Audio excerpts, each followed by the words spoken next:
Hello class, welcome to part 2 of our first lecture of disaster epidemiology, bioterrorism, and pandemic preparedness. In part 1 of our lecture, we discussed emergency preparedness, disaster epidemiology, the strategic national stockpile, and the basic concept of an MPOD, or of a medical point of dispensing. In part 2 of our lecture here, we're going to go into a little bit more detail of what an MPOD really is. What does it look like? What does it mean to operate an MPOD? So let's dive right in. So, what does it look like to be inside an MPOD? What does the flow look like? Well, when participants come to your MPOD, they will go through a sequential order of stations until they receive their prophylaxis.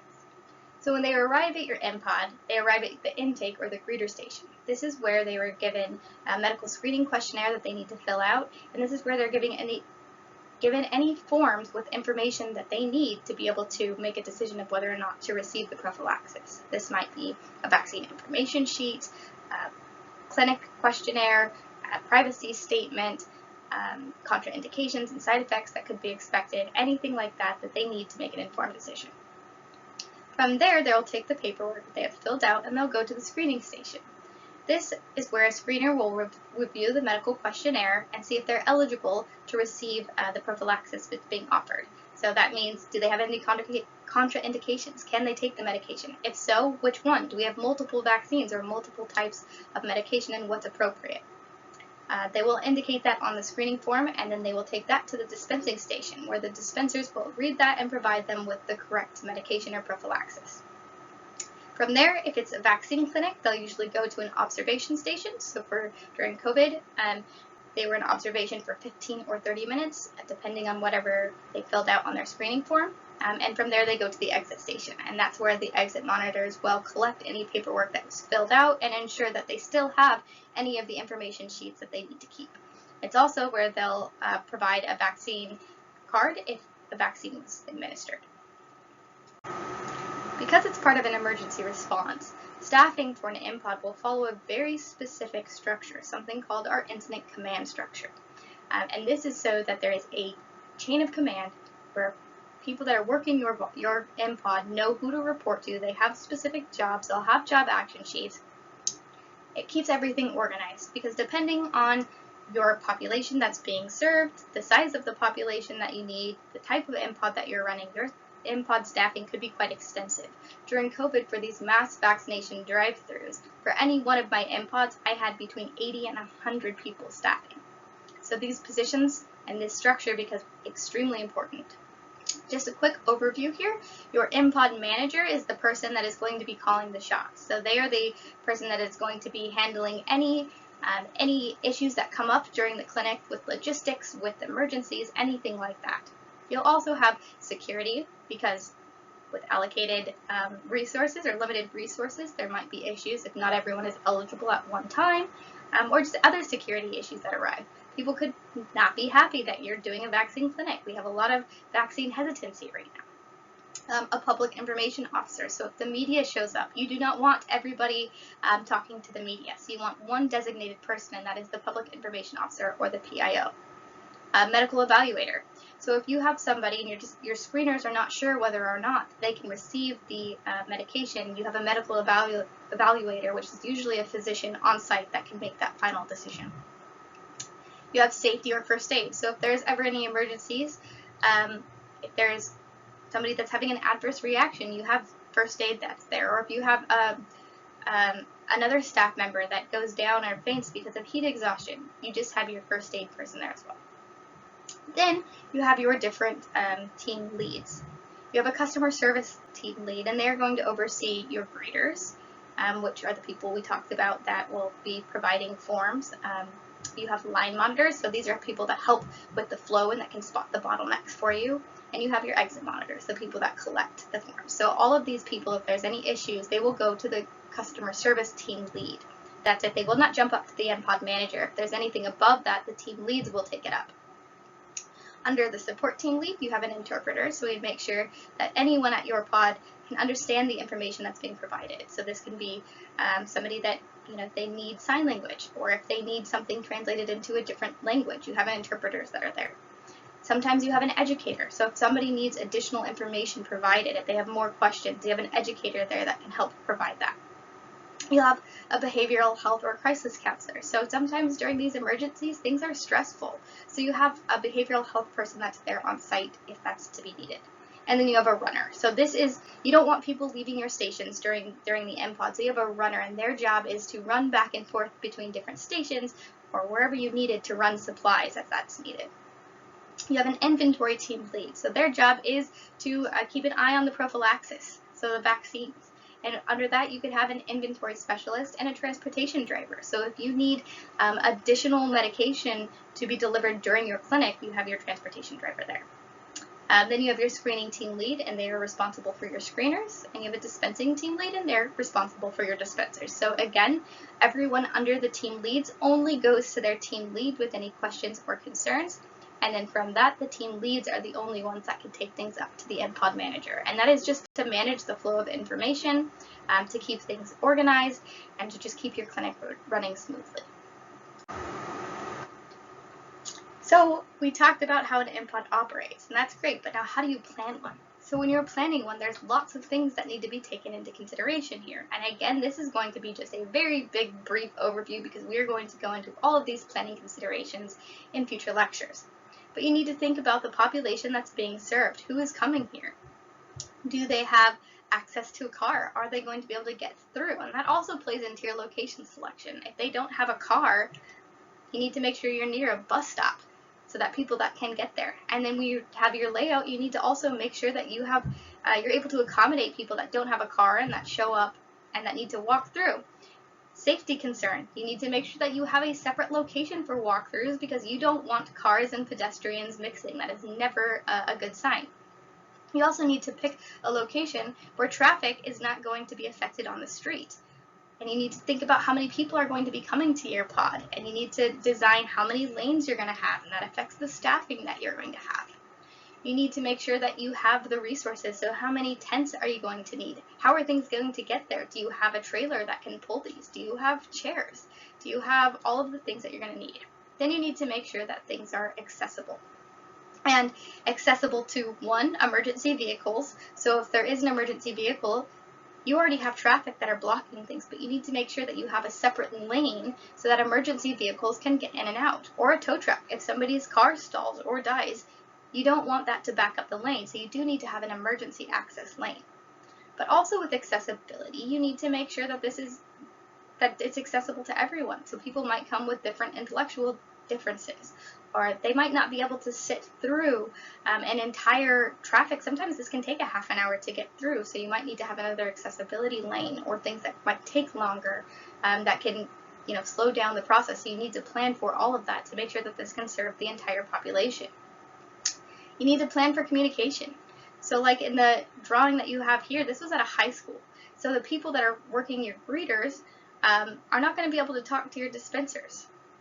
So you have to have radios so that people can communicate across the way. So do you have enough radios? Who can use the radios? Do you need everyone talking? Does everyone need a radio? What happens if there's an emergency? What's allowed to be said? So you have to have all of these procedures in place ahead of time.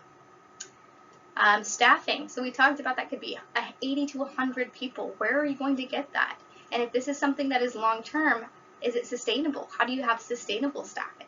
So a lot of times that might be looking towards volunteers, and that's something that we did. But how do you make sure that they come back? So these are all things that you need to take into consideration. And with that comes training. So what that meant for us with volunteers, because there's not a whole lot of dedication, is that your training is on site. So they get there an hour before because they need to help set up and they need to be trained.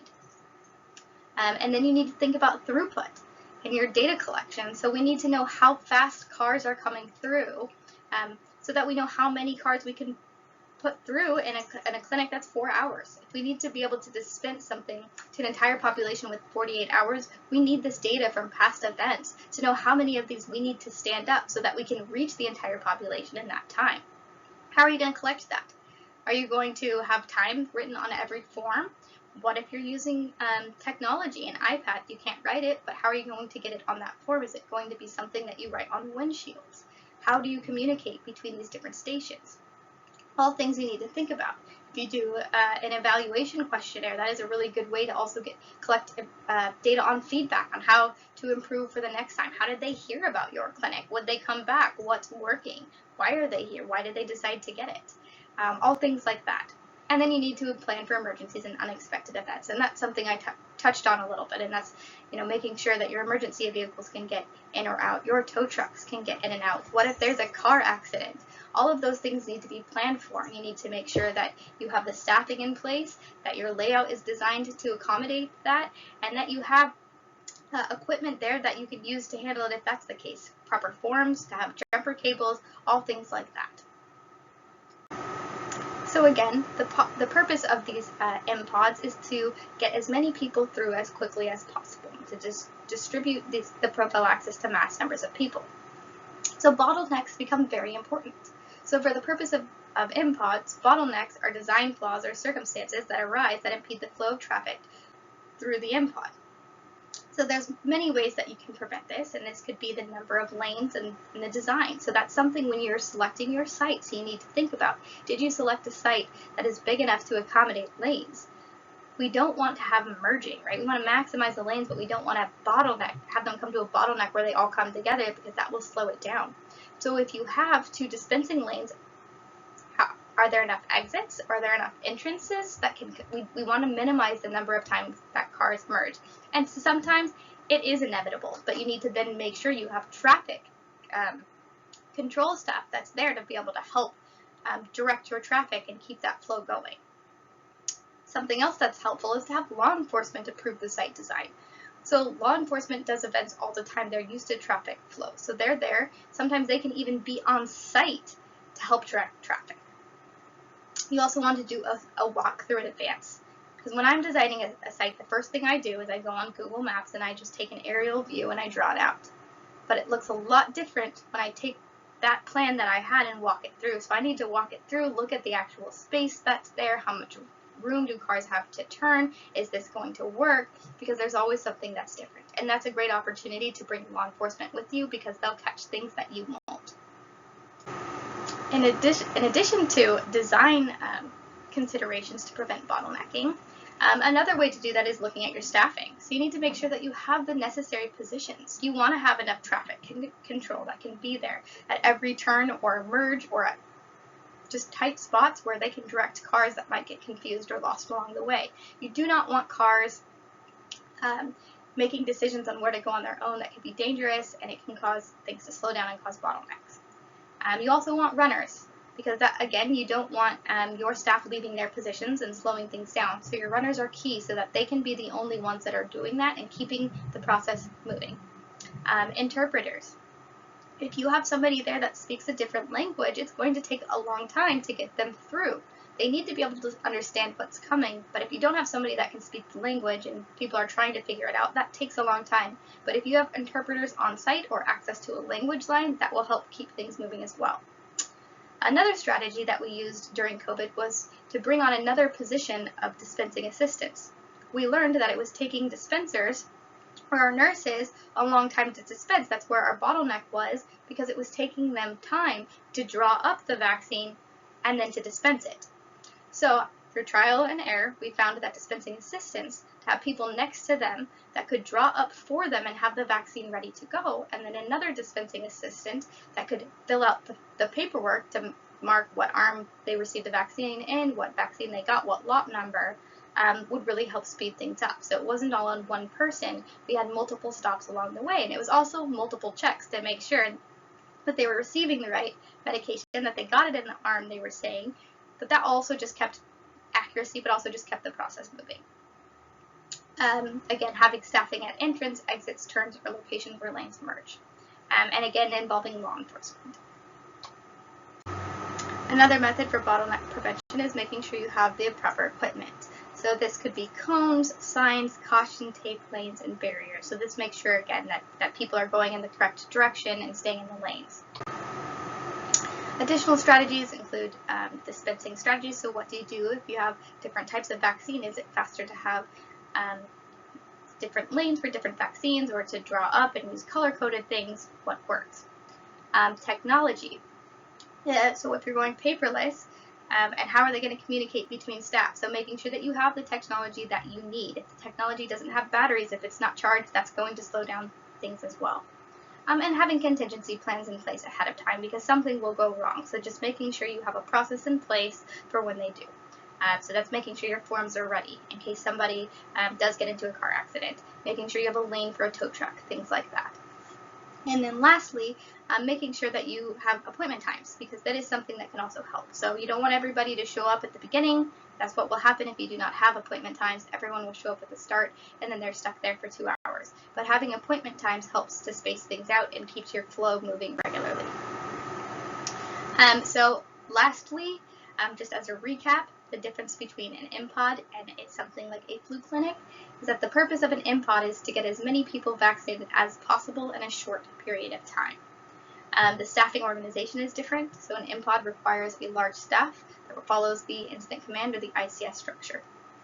The design is different, so an MPOD has a large scope, requires careful site selection, and attention to logistical concerns and bottlenecks. An MPOD is very resource heavy with the equipment that's needed, the prophylaxis that came from the SNS. And then afterwards, you do a hot wash and an after action report. So this is when you bring your staff together and you say what worked and what didn't, and you fill out a report so that next time you can do it better.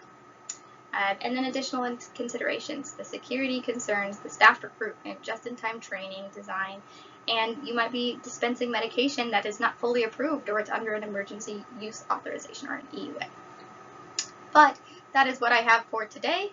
So thank you for your time and for coming and listening, and I appreciate it, and we will see you next week. We'll have guest speakers here from the health department that will be able to give their perspective. So please come ready with questions that you can ask them. So thank you.